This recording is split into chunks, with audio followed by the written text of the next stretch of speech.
Bismillahirrahmanirrahim. Assalamualaikum warahmatullahi wabarakatuh.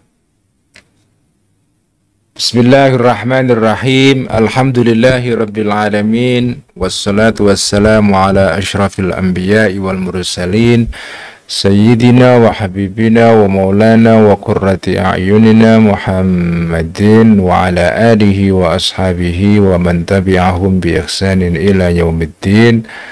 Rabbi syrah li sadri wa yassir li amri wa hlul uqdatan min lisani yafqahu qawli. Rabbi zidna ilma wa rizqna fahma, amin ya rabbal alamin. Amma ba'du, teman-teman semua, seperti biasa kita mulai dengan hadiah Al-Fatihah ila ruhi nabiyina wa syafiina Muhammadin sallallahu alaihi wasallam wa ila arwahil anbiya'i wal mursalin wa ila arwahil ali wal ashabi ajma'in wa ila arwahil awliya'i wasyuhada'i wassalihin wal a'immatil mujtahidin wal muallifin wal musannifin, khususan ruha sultanil awliya' Syekh Abdul Qadir Al-Jilani wa ruha Al-Imam Al-Junaid Al-Baghdadi wa ruha Hujjatul Islam Abi Hamid Al-Ghazali wal Syekh Al-Akbar Muhyiddin Ibn Arabi wal Imam Abi Hasan Asy-Syadzili wa ila arwahi awliyaillahi ta'ala fi ardi Nusantara, khususan arwaha wali Songo wa ruha waliyillah jadina Ahmad Mutamakin qatasallahu asrarahum wa nawwara darayahum wa barakatihim wa nafa'ana bi ulumihim wa ila arwahi ulama'ina muassisi jam'iyyati Nahdlatul Ulama wal jam'iyyatil islamiyatil ukhra, khususan ruha Hadratus Syekh Hasyim Asy'ari,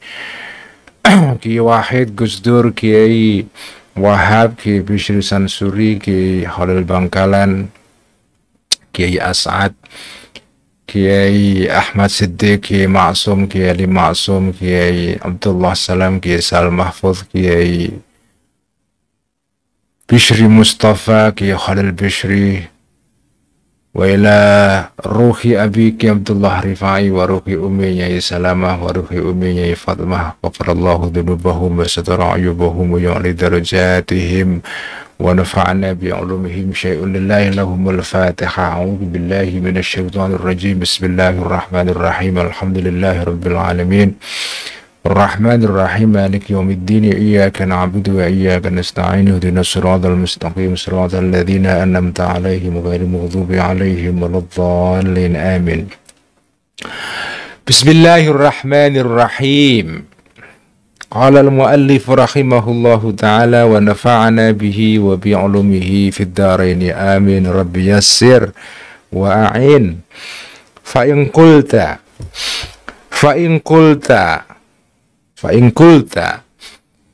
Jadi ini salah satu model penulisan di dalam kitab klasik ala ulama zaman dulu itu. Jadi setiap mengemukakan suatu tesis, ya, kemudian pengarang itu membayangkan ada orang yang menyangkal. Nah, ini contohnya ini. Fa in qulta, maka jika mengatakan engkau sebagai istingkaron atau iskalan, untuk bertanya, menyangkal tesis atau pernyataan yang sudah disampaikan oleh Al-Ghazali sebelumnya. Fa in qulta, jika mengatakan engkau, falima sara min furudil kifayati, falima maka kenapa sara jadi al-ishtighal bihadzal ilm, mempelajari ilmu ini, min furudil kifayati, termasuk fardu kifayah. Wa qad dzakarta, padahal ini jumlah haliyah, padahal telah menyebutkan engkau wahai Al-Ghazali dalam bagian sebelumnya, anna aktsarul firaqi, sesungguhnya sebagian besar kelompok-kelompok dalam Islam zaman dulu, ya, yadurru, itu berbahaya, hum kepada aktsarul firaq, zalika, ilmu kalam ini, ilmu akidah ini, wala yanfa'u, dan tidak bermanfaat ilmu kalam ini, hum kepada aktsarul firaq. Katanya menurut jenengan Al-Ghazali dalam bagian sebelumnya, ilmu kalam ini justru berbahaya bagi sebagian orang. Lah kok disebut fardu kifayah ini gimana nalarnya, logiknya di mana? Ini pertanyaannya. Fa'lam, jawabannya ini fa'lam, maka ketahuilah ya, annahu sesungguhnya keadaan berikut ini dhamir sya'an qad sabaqa, telah berlalu, sudah terdahulu, sudah diterangkan sebelumnya. Anna izalata syukuki, sesungguhnya menghilangkan keraguan-raguan, fi usulil aqaidi, di dalam pokok-pokok akidah. Wajibatun itu wajib, wajib. Wa'tiwaru syakki, dan datangnya keraguan bagi sebagian orang ghairu mustahilin, itu tidak mustahil. Wa ingkana, walaupun ada keraguan-raguan tadi itu, layakau, tidak terjadi keraguan illa fil aqalli, kecuali di dalam kasus yang sedikit ya, yang lebih sedikit. Keraguan-raguan itu ya terjadi pada sebagian orang saja, segelintir orang, tidak semua orang mengalami keraguan-raguan dalam imannya. Umumnya orang awam itu kan ya menikmati saja agama ini sesuai dengan yang dipelajari dari guru-gurunya kan. Tsumma da'watu, kemudian mengajak ilal haqqi, kepada kebenaran, bil burhani, melalui dalil, liman, bagi orang, huwa, yang orang ini musirun, itu ngotot, alal batili, terhadap kebatilan. Wa muhtamilun, dan mungkin ya, atau apa, mungkin mampu bidzakaihi, dengan kecerdasannya man ini, orang yang ngotot terhadap kebatilan. Kebatilan di sini artinya pemahaman dalam akidah yang keliru. Mampu apa, li fahmil barahini, untuk memahami dalil-dalil. Khobarnya ad-da'watu ilal haqqi muhimun, itu penting, fiddini, di dalam agama. Tsumma la yab'udu, kemudian tidak mustahil, an yathura, untuk muncul ya, untuk apa namanya, untuk bangkit ya, mubtadi'un, seorang yang ahli bid'ah, artinya punya pemahaman dalam akidah secara keliru, wa yatasadda, dan menantang, atau ya menantang mubtadi' ini, liighwa'i ahlil haqqi, untuk menyesatkan orang-orang yang mengikuti kebenaran. Dengan cara apa? Bi ifadatis syubhati, dengan cara melemparkan fikiran-fikiran yang meragukan. Syubhat itu artinya pemahaman dalam bidang akidah yang menimbulkan keraguan-raguan bagi orang lain, fihim, di dalam ahlul haq. Fala buddha, kalau itu terjadi, fala buddha, maka tidak boleh tidak, mimman, dari orang, yuqawimu, yang bisa melawan orang ini, syubhatahu, terhadap syubhahnya, terhadap gagasannya orang tadi itu ya, mubtadi' itu yang membawa keraguan-raguan, bil kaswi, dengan cara dibongkar kerancuan syubhahnya, kerancuan berfikirnya. Wa yu'aradu, atau wa yu'aridu, dan menentang dan melawan orang tadi itu, man yuqawimu ihwa'ahu, terhadap upaya menyesatkannya ahli bid'ah tadi, bitakbihi, dengan cara memperburuk argumennya ahli bid'ah itu, artinya melemahkan ya. Nah, itu semua wala yumkinu, dan tidak mungkin, zalika, perlawanan terhadap ahli bid'ah tadi itu, illa bil ilmi, kecuali dengan ilmu. Nggak mungkin tanpa ilmu. Wala tanfaku, dan tidak sepi, dan tidak bisa lepas, al biladu, negara-negara, daerah-daerah, kawasan-kawasan, an amsali hadhil waqa'i, dari sepadan-sepadannya kejadian-kejadian seperti ini. Kenapa saya kok menyebut kejadian-kejadian sepadan-sepadannya? Karena bentuknya kata ini itu jamak, jadi saya terjemahkan dengan bentuk jamak. Meskipun dalam bahasa Indonesia jadi agak wagu ya, agak lucu. Sepadan-sepadannya itu kan, ya sepadannya cukup lah ya. Tapi ya saya upayakan untuk menerjemahkan secara letterlek supaya ketahuan asal-usulnya dalam teks asli ya. Fawajaba, maka wajiblah, maka haruslah an yakuna ada fi kulli qutrin, di dalam setiap daerah, kawasan, minal aqtori, dari kawasan-kawasan, wasok'in atau wasuk'in, dan kawasan juga, minal asqa'i, dari kawasan-kawasan, qaimun, seseorang yang menjaga ya,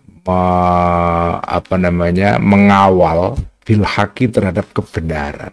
Di setiap daerah harus ada orang yang vigilant, yang waspada, terus mengawal kebenaran, supaya kalau ada orang ahli bid'ah mencoba untuk meragukan kebenaran itu, dia langsung on alert ya, waspada untuk melawan syubhah itu.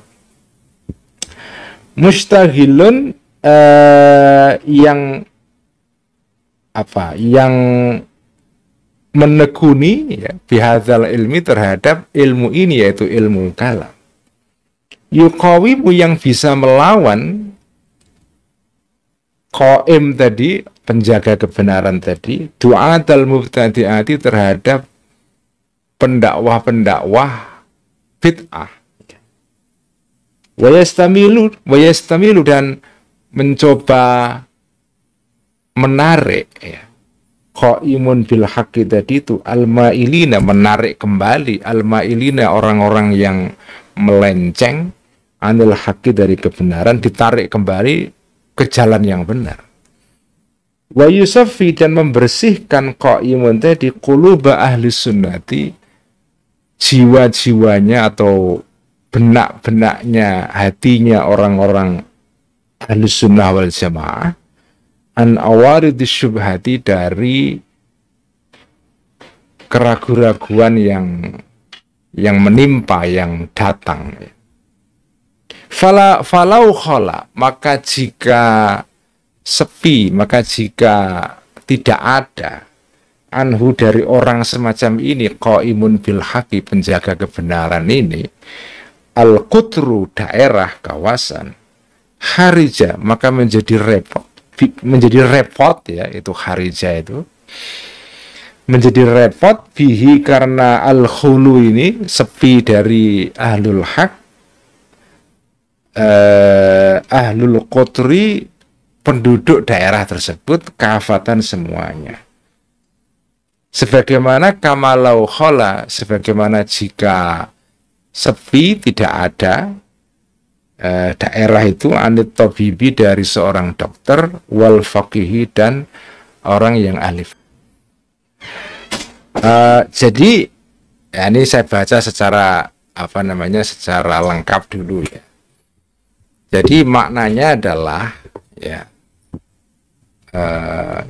jadi Al-Ghazali ditanya ya, ini kayak sesi diskusi, terus ada Q&A, tanya jawab ya. Kalau ada ya, peserta diskusi nanya begini, kenapa Anda, wahai Al-Ghazali, mengatakan bahwa belajar ilmu kalam itu fardu kifayah? Padahal dalam bagian sebelumnya Anda mengatakan bahwa ilmu ini itu berbahaya bagi sebagian besar orang. Artinya kalau dipelajari berbahaya. Kenapa kok sekarang disebut malah fardu kifayah? Itu kan seolah-olah kontradiksi. Nah, jawabannya adalah ini ya. Jadi jawabannya pertama begini. Al-Ghazali meletakkan dasar berpikir dulu. Prinsipnya ya, prinsip dasarnya baseline-nya itu, bottom line-nya adalah kalau di dalam suatu masyarakat terjadi kecamuk gagasan, ada perdebatan dalam gagasan, ada gagasan-gagasan yang membuat orang ragu-ragu kepada iman mereka, seperti di zaman digital sekarang ini. Kalau di suatu tempat dan masa terjadi situasi chaos pemikiran, kekacauan pemikiran, maka wajib hukumnya orang-orang yang punya ilmu untuk intervensi menghilangkan asyukuk, ya, keraguan-raguan ini. Itu dasarnya begitu. Jadi begitu terjadi perdebatan dan orang-orang yang awam kemudian terpengaruh oleh perdebatan itu, apalagi di era digital begini, pemikiran informasi itu mudah tersebar. Lalu kemudian ada sebagian informasi yang membuat orang jadi bertanya-tanya, wah ini gimana? Kok ada informasi begini sementara ajaran dari guru saya begitu dulu? Gimana ini? Orang bingung kan? Nah, dalam situasi seperti itu, izalatus syukuk, menghilangkan keraguan-raguan itu wajib hukumnya. Kemudian ini pertama ya, itu dasar berpikir pertama yang harus kita pegangi. Pokoknya kalau ada situasi seperti ini harus ada intervensi dari orang yang punya ilmu. Kedua adalah di tengah-tengah masyarakat, ya, di tengah-tengah masyarakat itu selalu ada sekelompok orang yang mampu, muhtamilun di sini, mampu lifahmil barohin, ya, mampu memahami keterangan-keterangan yang canggih yang disertai dengan burhan atau argumentasi yang kokoh itu. Nah, argumentasi ini biasanya diambil dari ilmu kalam ini. Jadi di dalam masyarakat selalu ada sekelompok orang, ya, ada sekelompok orang yang punya kemampuan memahami dalil, tapi orang ini mengikuti gagasan yang keliru karena terpengaruh oleh informasi yang berkembang di masyarakat itu. Dia terpengaruh, kemudian goyang imannya, dan dia punya kemampuan untuk memahami al-barohin, ya, argumentasi-argumentasi yang sedikit lebih canggih daripada argumentasi untuk orang awam biasa. Nah, terhadap orang seperti ini, kita harus mendakwai mereka dengan ilmu kalam. Ya, nggak mungkin dengan ilmu biasa, harus didakwai, artinya dia diajak kembali ke jalan yang benar dengan ditunjukkan argumen-argumen yang berasal dari ilmu kalam yang memang levelnya lebih tinggi, memang agak tinggi itu. Nah, karena dia mampu memahami dalil seperti ini, mendakwai mereka dengan dalil itu adalah wajib. Ini kedua, ya. Ini kan cara berpikirnya Al-Ghazali kan gitu kan, step by step, langkah demi langkah. Langkah ketiga, di dalam setiap daerah, di dalam setiap daerah itu tidak mustahil selalu ada kemungkinan, ada mubtadi', ada orang yang melemparkan gagasan, pemikiran, pemahaman yang bid'ah, artinya yang tidak sesuai dengan pakem ajaran Ahlussunnah wal Jamaah ini. Lalu gagasannya ahlul bid'ah ini bisa membuat ragu-ragu sebagian orang muslim kan. Nah, ketika terjadi hal seperti ini, ya, maka di setiap daerah harus ada orang yang mampu menjawab, ya, menjawab pemikiran-pemikirannya ahli bid'ah seperti ini. Al-Ghazali menganalogikan sebagaimana setiap daerah itu harus ada puskesmas atau rumah sakit dan di situ ada dokternya. Jadi ini analoginya, di setiap daerah itu pasti ada orang sakit. Tidak semua orang sakit ya, tapi ada orang sakit. Karena itu di setiap daerah membutuhkan ada dokter. Begitu juga di setiap daerah dibutuhkan orang yang ahli ilmu kalam. Itulah kenapa ilmu kalam itu fardu kifayah, karena kemungkinan terjadinya kebingungan di masyarakat karena ada gagasan-gagasan yang meragukan keimanan mereka itu selalu ada. Nah kalau nggak ada yang menjawab mereka ini, lalu gimana, kan bingung orang. Tidak semua orang berkewajiban untuk menjawab memang, tapi harus ada 1-2 orang yang menekuni ilmu kalam sehingga mampu menjawab. Sebagaimana harus ada 1-2 orang yang belajar ilmu kedokteran untuk mengobati orang yang sakit di daerah itu. Jadi di setiap daerah harus ada dokter, harus ada orang ahli fikih, dan harus ada orang ahli ilmu kalam. 1 sudah cukup ya. Makanya fardu kifayah, 1 sudah cukup. Nggak boleh semua orang jadi ahli fikih, nanti siapa yang akan kerja sebagai petani, pedagang dan seterusnya. Nggak boleh semua orang jadi ahli kalam ya. Nggak boleh semua orang jadi dokter. Harus ada pembagian pekerjaan. Nah, itu jawabannya ya. Ya. Wallahu a'lam bissawab. Assalamualaikum warahmatullahi wabarakatuh.